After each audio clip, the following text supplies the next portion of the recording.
Okay, hello guys. तो class 12 के boards exams सामने आ रहे हैं। तो मैं इस वीडियो में मैथ्स के कुछ इजी टॉपिक्स के बारे में बताने वाला हूँ, जो करके जाओगे तो यूज़फुल होगा और कम टाइम में हो भी जाता है ना? अभी बहुत कम टाइम बचा है। तो जल्दी-जल्दी शुरू करते हैं। ये तुम्हारे सामने तुम्हारा जो मार्क्स डिस्ट्रीब्यूशन है यूनिट्स का वो है। तो यहाँ देख सकते हो रिलेशन फंक्शन के 8 मार्क्स हैं, अलजेब्रा के 10, कैलकुलस का बहुत वेटेज है 35, वेक्टर इन 3D का 14, एलपी का 5 और प्रोबेबिलिटी का 8। तो अगर हम स्टार्टिंग से स्टार्ट करें, सो अगर मैं रिलेशन फंक्शंस का देखूं, सो यहाँ पे हो गया रिलेशन एंड फंक्शन के दो पार्ट है। एक तो रिलेशन फंक्शन खुद और एक है इनवर्स ट्रिग्नोमेट्रिक फंक्शन, राइट?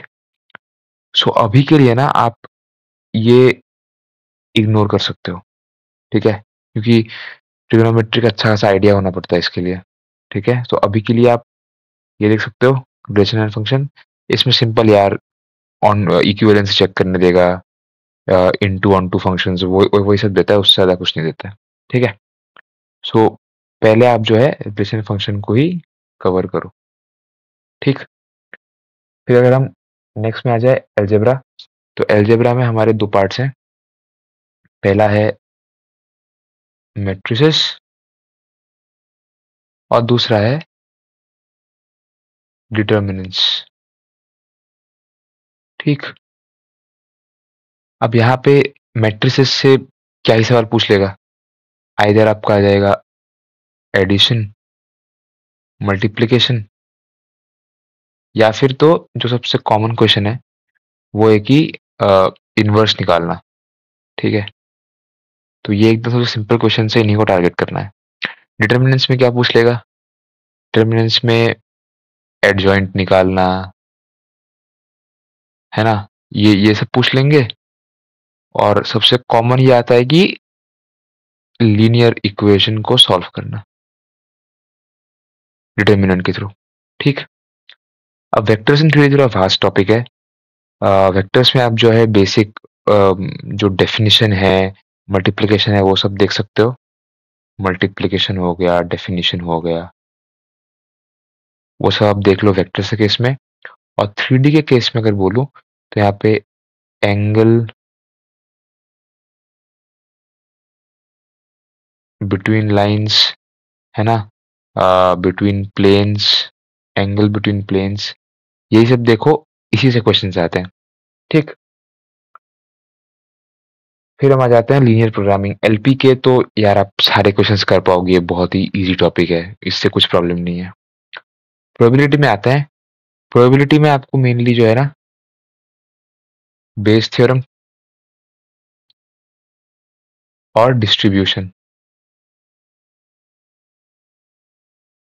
है ना? यही आपको टारगेट करना है।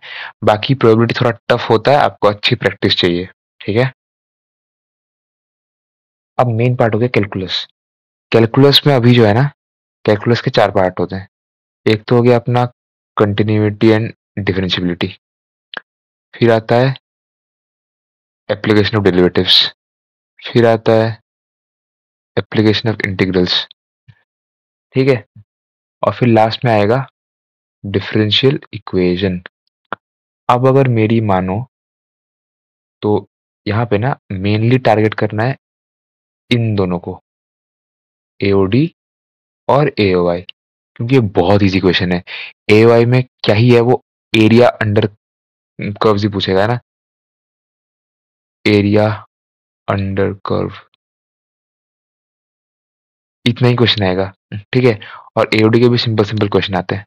और डिफरेंशियल इक्वेशन की बात करूं तो यहाँ सबसे मेनली जो आपको फोकस करना है वो है जो पी वाई के फॉर्म में होता है ना इक्वेशन, जैसे कि d y by d x plus p y equals q. ये सब में अगर आपको फोकस करना है, इसके क्वेश्चन ऑलमोस्ट आते हैं हर पेपर में, ठीक है? और कंटिन्यूटी डिफरेंशियबिलिटी के लिए अगेन आपको अच्छा खासा प्रैक्टिस चाहिए होगा। अगर आपने क्लास 11 से अच्छे से पढ़ा है तो हो जाएगा, वरना बहुत टफ लगेगा आपको, क्योंकि इसके टफ क्वेश्चंस आ सकते हैं। बाकी आपको एनसीईआरटी बहुत से सॉल्व करना है, ठीक। अगर अभी रेफरेंस बुक करने का टाइम नहीं है तो आप इसके साथ जो है एग्जाम्पलर को फॉलो कर सकते हो, प्लस PYQs जो है आप करना। इससे आपका जो है ऑलमोस्ट मार्क्स लाने के, अच्छे मार्क्स लाने के चांसेस बहुत बढ़ जाएंगे अगर आप ये तीनों कर लो। ठीक है ये। सो आई होप ये वीडियो हेल्पफुल था। जो जो मैंने बोला इजी टॉपिक्स उनको पहले कवर करो और बाकियों को लास्ट में कवर करो तो इजी रहेगा आपके लिए। Thank you for watching the video.